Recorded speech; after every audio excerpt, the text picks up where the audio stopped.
The first thing you need to really understand in order to prepare a statement of cash flows is what do these classifications mean. So if you look at illustration 13.1 on page 651, Wiley lists a whole bunch of types of cash inflows and outflows. Now you could memorize these, but that's not really a good idea. Or we could kind of analyze what types of transactions fall into each classification, which is kind of the way I look at it. So for operating activities, they give typical inflows as from sales of goods or services, from interest and dividend revenue. Okay, well, that's good.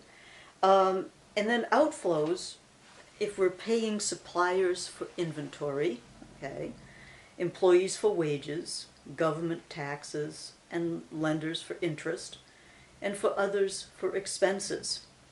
So if you think about the general types of accounts that are involved here, when they're talking about revenues and expenses, that's really accounts found on the income statement.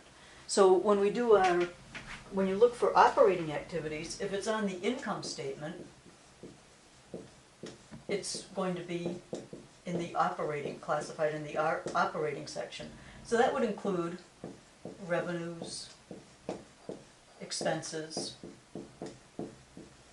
and we don't want to forget gains and losses on sales of equipment and things like that. Okay, so basically revenues, expenses, gains and losses, and then the other types of accounts that are going to show up in the operating section are going to be your current accounts.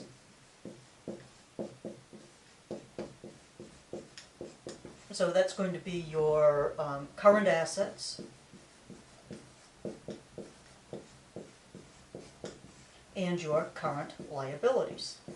And if you think about it, the other side of an expense is usually a payable, and the other side of a revenue is a receivable.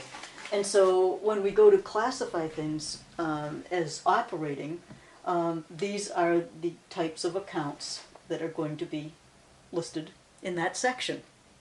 Okay, so that takes care of that. Income statement, current accounts, current assets, current liabilities. So let's go to investing. Here we have the sale of property, plant, and equipment, or it could be the purchase of it. The sale of investments in your securities, this would be your long-term investments. And collection of notes receivable from others, or we can make loans to others. So these are the inflows and outflows that involve investing. So the types of accounts involved there, if you think about it, property, plant, and equipment, long-term asset. Investments in securities, long-term asset. Collection of notes receivable, generally that's going to be, these are going to fall into your long-term assets. Okay? So those are in your investing section. For the stockholders' equity section, for the financing, I kind of gave that one away. For the financing activities, we can issue common stock or issue bonds and notes payable. Other outflows associated, paying dividends to our stockholders, redeeming bonds, and buying back treasury stock. Okay, so what types of accounts? Stockholders' equity. Yeah, so if it's financing, it'll be stockholders' equity accounts. And we don't want to neglect our long-term liabilities.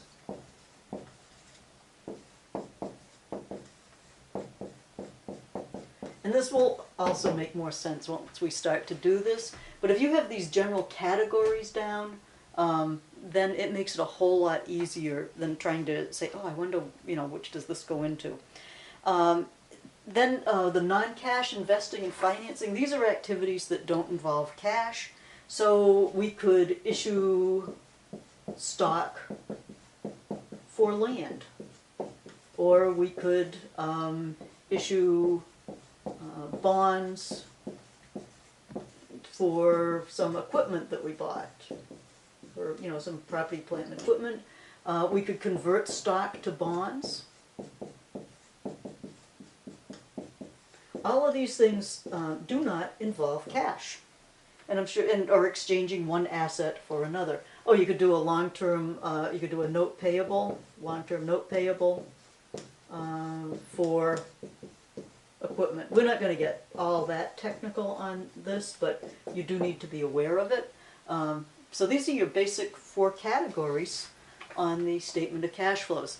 And I think what I'd like to do next is to just work through a couple of brief exercises, 13.1 and 13.2 on this, just to see how it really works.